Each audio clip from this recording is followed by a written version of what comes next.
Pagka. Okay? Look at the shape, no? Of the beak. This 150.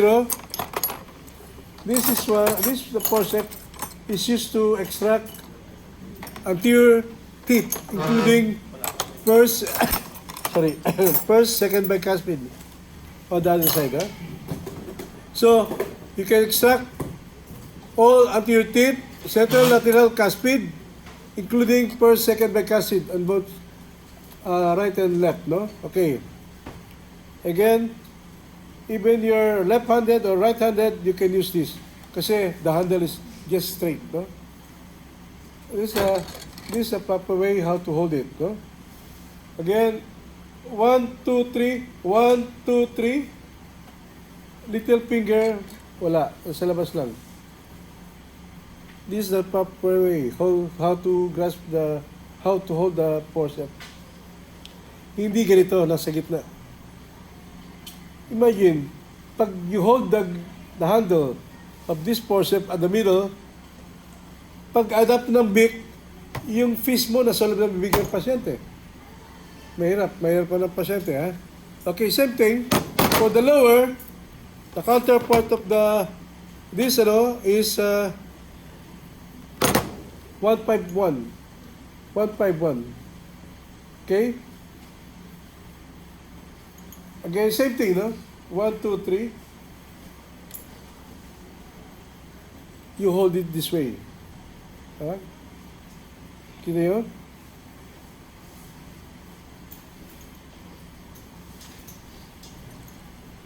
While adapting the beak, no? Okay lang nakabuka. Ha? Nakabuka pa yung kamay nyo. You're still adapting the beak, no? Pero, once you already adapted it properly, you have to grasp it like this. Ganito, close fist na. Hindi yung, you try to laxate it, pero ang kamay nyo, daliri, nakaganon pa. Ha? Hindi pwede. Ha? You have to hold it properly. Dapat close niya, close fist na. See? Hindi? Ganun dapat, ha? Do not start laxating the tooth kung ang kamay nyo nakabuka pa. You're not ready. Again, kaya okay lang yung nakabukang kamay nyo kung if you still adapting the beak from the tooth. Okay?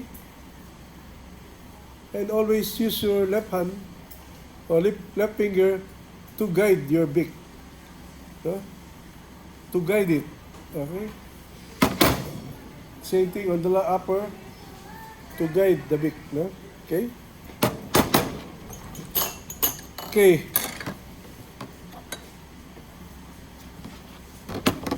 Same thing, 151 is used to extract anterior teeth, including first, second bicuspid on both sides, ha? Right and left. Okay? Ito kailangan nyo. Do not use 16, 17, or 18R, 18L. For posterior, lower. For bicuspid. Okay, for upper molar, you have two forceps for upper molar. You have 18R and 18L. 18R and 18L. So, paano malaman kung 18R yun, 18L? Look at the beak. There are two beaks, huh? There are two beaks, yeah?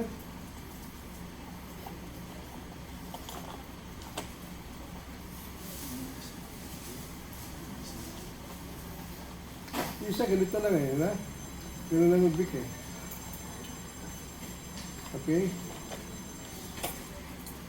Yung isa din, you have this. Huh?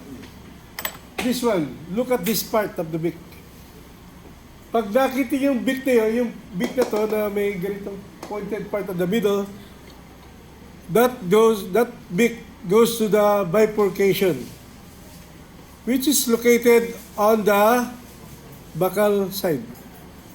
Wala ka nang bifurcation sa palatal, right? Sa palatal, that's why it's tri-rooted, sa upper. You have to measure this root, this to buccal root, this buccal root and palatal root. Yan. Kaya, you have bifurcation in the buccal, and this part of the beak goes to that bifurcation.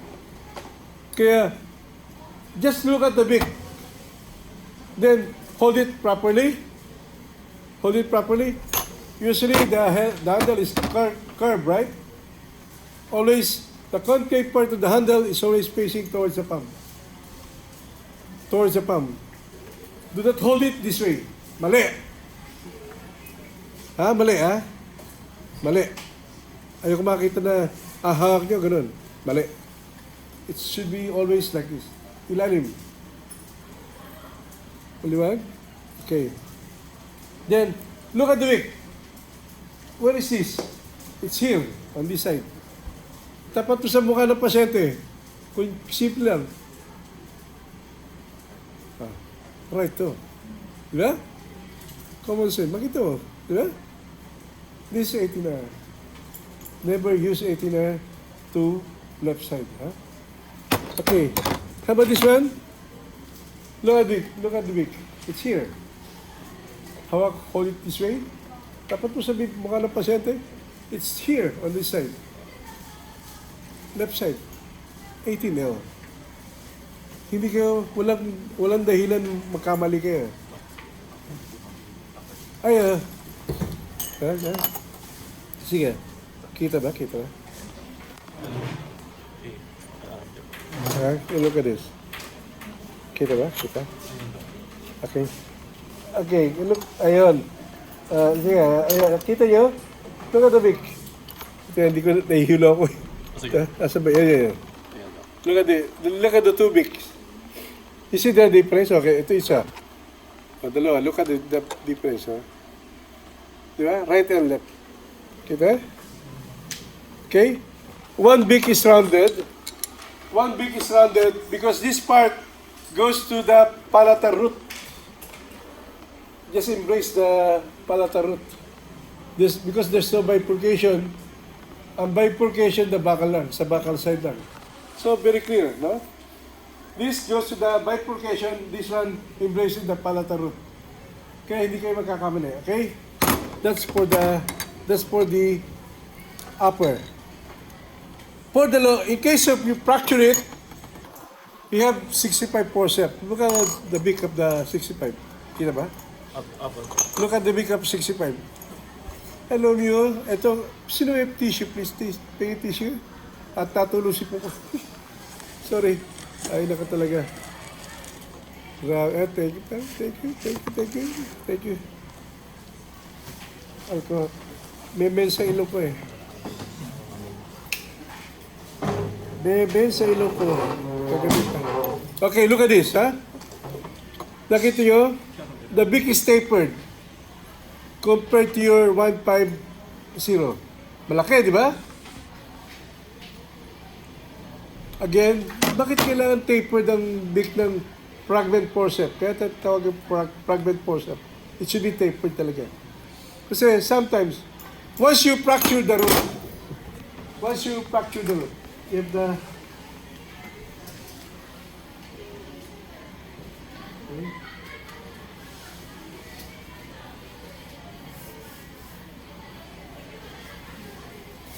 Buto. Then you have tissue there. Okay. You have the tooth there. You have the root there. The fractured cervical thread. Ganito yung tsura niyan. Itsura, ganito. You have the cortical plate, palatal. Cortical plate on the labial. You have the fragment tooth, root fragment. Okay? Can you see this? Okay. Paano technique yan? Can you insert the beak between the bone and the tooth structure? Siyempre hindi. Okay. Now, in this case, you have to separate the tissue. Retract the tissue.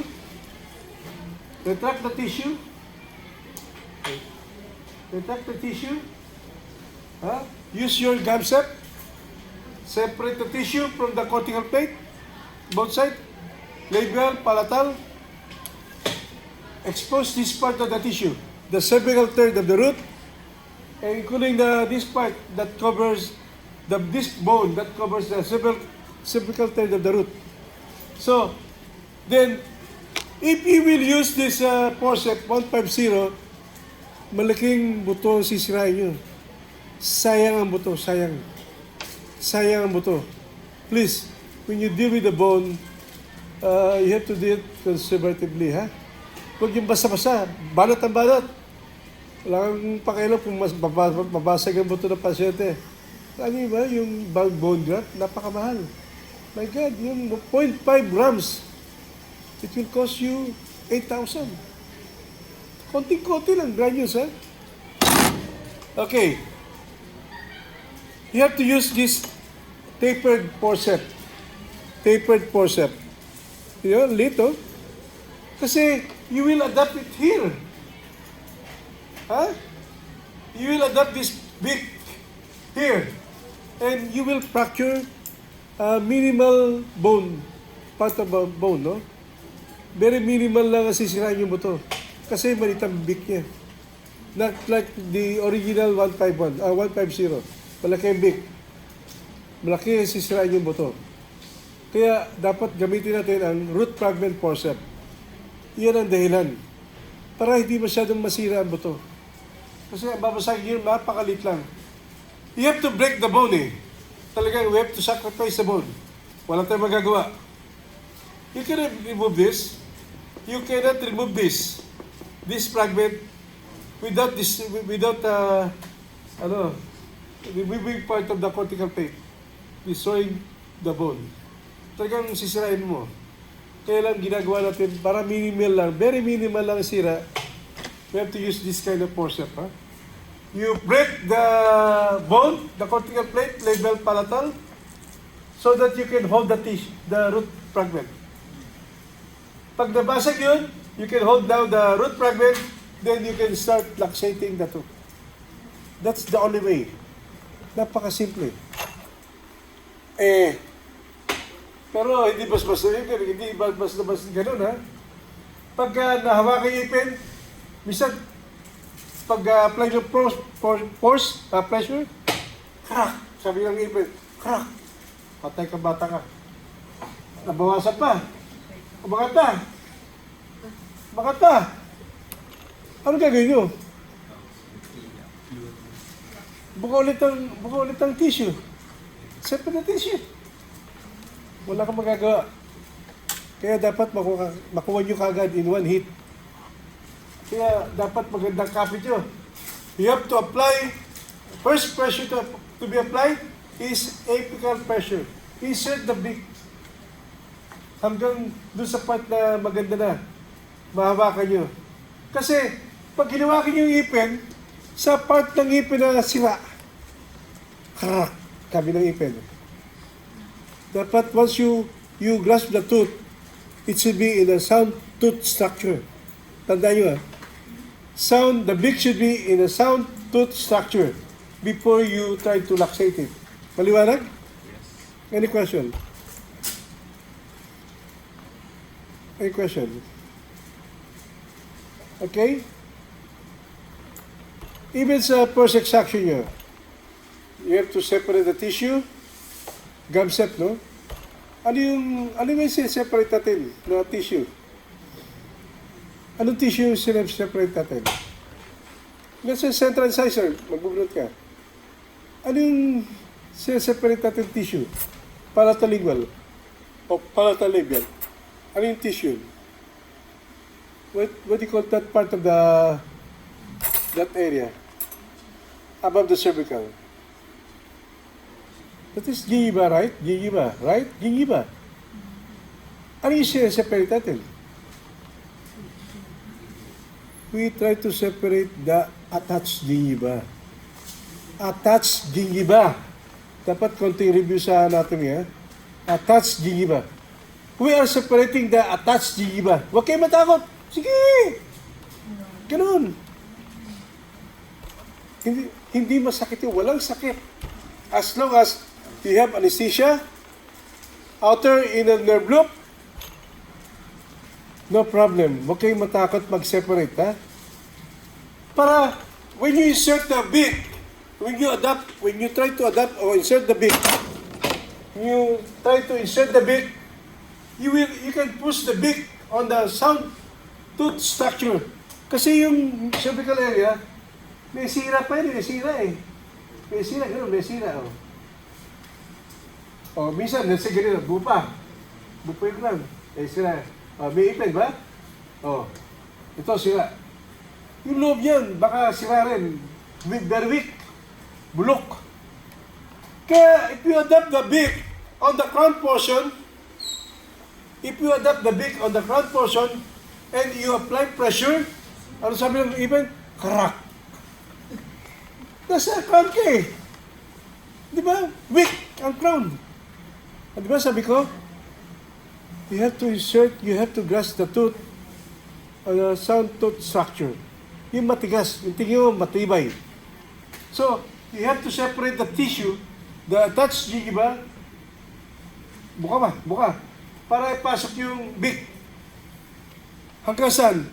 Hanggang doon, sa cervical area of the root. Hindi sa cervical area of the crown. Naintindihan yun? You insert the beak of the forceps up to the cervical area of the root. Cervical area of the... Baka hindi tayo nakakaintindihan eh. Apical third, middle third, cervical third. Sa crown, cervical third, middle third, ang crown, incisal third. Paratis na sabi, cervical third. You have to insert the beak up to the cervical third of the root. Hindi sa cervical third of the crown. Liwanag? Para maiwasan nyo ang fracture. Walang problema dyan, napakadaling tanggalin. But for the beginner like you, napakahirap, hindi nyo kaya. Yan lang eh, pagka wala ng crown eh. Yan lang itsura na yan eh. Hindi nyo matatanggal yan. Kasi wala pa kayo experience eh. Ako, 40 years na ako dito. My God. 40 years na ako sa practice. Imagine. Eh, kahit natutulog ako eh. Ilagay yung kamay ko sa bibig ng pasyente. Patanggal mo sa akin, tatanggalin ko eh. Okay? Any question? Same thing on the lower. Ganun din, ha? Pero, napaka-importante ng pera ng ano, pare ko pera ng ano, ng silya. Paki dito silya. Paki ano yun. Ipuka rin sa tango. Sabay na ano. Side. Okay. First, napaka-importante na proper positioning of the patient. Walang problema. Dental chair natin, push button yan. Little finger lang, you can adjust the height, you can adjust you can feel the backrest. Kung saan ka komportable. Okay? ng angle. Put that here, ganito ang pagtipa. Zoom? Okay, upward. Okay? Where's the correct position? We always position 6 o'clock, 9 o'clock position, and 12 o'clock position. We don't use the 12 o'clock position. Dito lang sa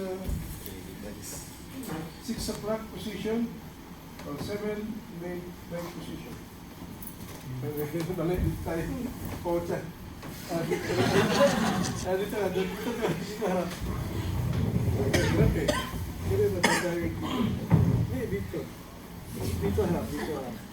Tatayo ka muna. Okay, good. Dito ating ngayon, ha? You feel the head of the patient should be resting on the headrest, no? Headrest, naka-relax ang pasyente. Hindi pwede yung nakaangat. It should be, the head should be resting on the headrest. Okay. Pag ready ka na, so see, always have a good view. Okay? Use your left finger to support, especially in adapting the beak. When adapting the beak, yung left finger mo na hawak-hawak yung ipin. Para kasi when you is starting to insert the beak, you have to do it technically. Papasok mo. Hindi pwedeng walang finger guard, ha? Hindi mouth mirror. Ayaw ko yung gagamit ng mouth mirror. Especially pagka nag-gamsep o yung social, yung tawag na social eh. Mouth mirror na gamsep o. Social. Ha? Social. Bato kang abutin mo sa akin. Social ka. Ha? Tatanangin yun, ha? Huwag yung gagawin. Ayaw makakita ng gano'n. Even in the civic action, if you will join the civic action, pakita nyo na ang hinahawakin nyo na may ipin. Hindi yung social kayo na matpiro. Posit. Matpiro ang hawak sa kabilang kamay. Posit ang hawak. Ay nako, galit ako siya na. Gusto hawakan nyo yung kamay. Yung ipin mismo. And support. See? Hindi pwedeng yun. Pag mataas ang chair, ano nangyayari? Especially if you're if you're doing extraction on the lower teeth, the lower teeth, kung mataas ang chair, ang effect, you hold the bit like this. Ito, hawak yun. Automatic yun. Bakit? Mataas ang chair eh.